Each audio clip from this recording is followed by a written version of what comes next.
이 설사의 원인을 아는 게 되게 중요하다고 했어요. 설사의 원인은 장의 움직임이 너무 빨라서 생기는 게 설사라고 얘기했거든요. 그럼 앞에 보세요.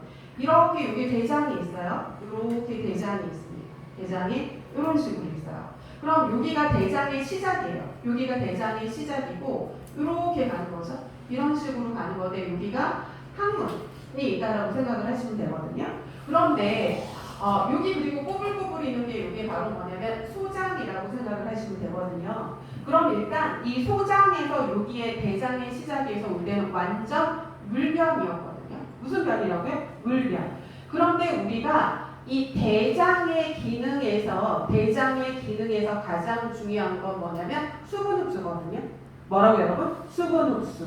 그러면 얘가 물변이 지나가면서 수분을 흡수하니까 단단한 변의 형태로 나오는 게 대변이라고 생각을 하시면 되거든요. 원래는 물변 상태였는데 대장이 수분을 흡수하니까 점점 가면서 수분을 흡수해서 단단한 무슨 형태로 나오는 거냐면 대변의 형태로 나오는 거거든요. 그런데 장이 지나치게 빨리 움직이니까 물변이 그대로 나와 버린 게 뭐라고 하는 거냐면 설사라고 생각하시면 돼요. 너무 빨리 움직이니까 수분 흡수를 못해서 그냥 물변이 그대로 나와 버린 걸 뭐라고 한다고요, 여러분? 설사라고 얘기를 하는 거죠. 그러면 이제 원인을 아셨죠? 그죠? 그럼 원인을 아셨으면 치료는 원인의 반대로 하시면 되잖아요. 그죠? 그러면 치료는 원인의 반대. 그럼 뭐예요, 여러분? 장을 움직임을 덜하게 해주면 되는 거잖아요. 그죠? 그러면 장을 움직이지 않게 해주는 방법은 금식이에요. 그죠? 먹으면 장이 움직이잖아요. 그죠? 그러면 안 먹으면 장이 안 움직일 거 아니에요? 그죠? 그렇기 때문에 치료에서 가장 중요한 건 첫 번째 뭐냐면 금식이겠죠? 그럼 장이 안 움직일 거 아니에요? 그죠? 금식인데 대신 탈수는 예방해야 될 거 아니에요? 그죠? 그러면 뭐는 예방해야 되죠, 여러분? 탈수를 예방하기 위해서 뭐는 섭취해야 되는 거냐면 수분은 섭취해야 된다라고 생각을 하시면 되죠. 그죠? 다음에 설사의 반대가 제가 뭐라 그랬냐면 변비죠. 그죠? 그럼 반대니까 얘는 원인이 장이 안 움직여서 그렇겠죠? 그죠? 원인이 뭐라고요, 여러분? 장이 움직이지 않아서 그런 거예요. 그럼 이제 봅시다, 여러분. 이렇게 제가 이렇게 있을 때 제가 여기가 무슨 변이라고 했냐면 물변이라고 했잖아요. 그러면서 점점 수분을 흡수한다고 했잖아요. 그런데 여기에 변이 있는데 얘가 안 움직여요. 그럼 점점 수분은 흡수하죠. 그럼 변이 어떻게 될까요? 딱딱해진 게 나오겠죠. 그게 바로 뭐냐면 그 변비라고 생각을 하시면 되거든요.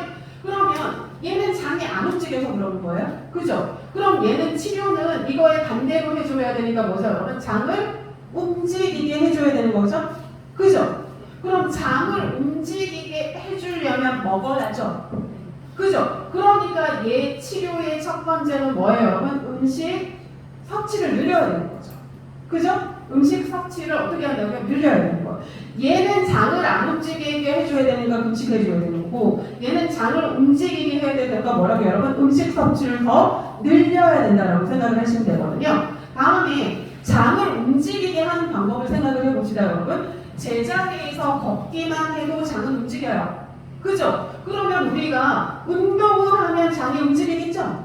그죠? 다음에 세 번째는 우리가 음식을 생각을 해봅시다, 여러분. 그러면 우리 얘는 변이 딱딱한 거죠. 뭐라고 여러분? 변이 딱딱한 거잖아요. 그럼 이럴 때 무슨 섭취해야겠어요, 여러분? 수분을 섭취를 많이 해주면 변이 딱딱한 게 조금 물러질 거 아니에요? 그죠? 다음에 이럴 때 우리가 유산균 먹어줘도 좋겠죠? 그죠? 그 다음에 우리가 흰우유 먹으면 설사하죠? 그잖아요. 그러니까 흰우유 먹어도 되는 거고. 그 다음에 이럴 때 섬유질 음식 먹으면 좋죠? 섬유질. 그러면 뭐예요, 여러분? 고섬유소 시기를 먹겠죠? 근데 이 고섬유소 앞에 보시다, 여러분. 섬유소랑 똑같은 말이 우리 뭐라고 하는 거냐면 식이 섬유라고 해도 되고요. 그죠? 다음에 이게 뭐냐면 제가 남아있는 잔여식이라고 했고요. 그 다음에 이거랑 똑같은 말이 채소, 잡곡이라고 했던 거 기억나시죠? 그죠? 그러면 고섬유소인 뭐를 먹어야 되는 거냐면 채소랑 잡곡을 먹어야 될 거예요. 그죠? 그런데 제일 중요한 건 여러분들이 음식 섭취를 많이 한다. 다음에 여기 고섬유소 시기를 먹는다인데 대신 변비랑 설사는 반대잖아요. 그죠? 그럼 얘는 반대이기 때문에 어떻게 해줘야 되는 거냐면 섬유소를 많이 먹으면 안 되죠? 여기는 뭐예요? 섬유소를 제한한다죠. 다시 뭐라고요? 섬유소를 제한한다죠. 그런데 여러분들이 제일 많이 틀리는 포인트가 뭐냐면 채소 자극은 다 좋은 거라고 생각을 하니까 설사일 때 섬유소, 채소 자극을 많이 먹어준다가 틀린데 그걸 맞다고 고르는 경우가 너무 많죠.